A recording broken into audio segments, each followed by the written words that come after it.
বুড়িচংয়ে 50 বছর ইমামতির পর ইমামকে রাজকীয় বিদায় সংবর্ধনা। মোহাম্মদ মাহমুদুল হাসান কালামের প্রতিবেদনে বিস্তারিত।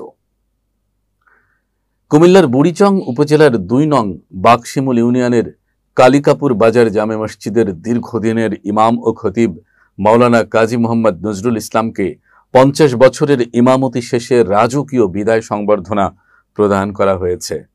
শুক্রবার 20 জুন আসরের নামাজ শেষে মসজিদ প্রাঙ্গণে আয়োজিত অনুষ্ঠানে স্থানীয় গ্রামবাসী, বাজার কমিটি, যুব সমাজ ও ধর্মপ্রাণ মুসল্লিগণ অংশগ্রহণ করেন। এ সময় ইমাম সাহেবের হাতে সম্মাননা স্মারক 1 লক্ষ টাকা এবং ফুলেল শুভেচ্ছা প্রদান করা হয়।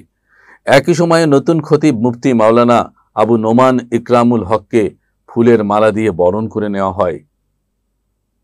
অনুষ্ঠানে বক্তব্য রাখেন 2 নং বাকশিমুল ইউনিয়ন পরিষদের সাবেক চেয়ারম্যান ও মসজিদ কমিটির সভাপতি জামশেদুল আলম, মহিউদ্দিন আখন্দ, সাংবাদিক গাজী জাহাঙ্গীর আলম জাবির, সাংবাদিক মাহমুদুল হাসান কালাম, ব্যবসায়ী মাহবুব আলম, নাইমুল ইসলাম রাসেল, ডাক্তার লোকমান হোসেন, প্রভাষক মাহবুব আলম, মিজানুর রহমান রুবেল, সাইফুল ইসলাম রাজীব, সাইদুর রহমান মিন্টু, কাউসার আহমেদ ও শওকত হোসেন ইমন।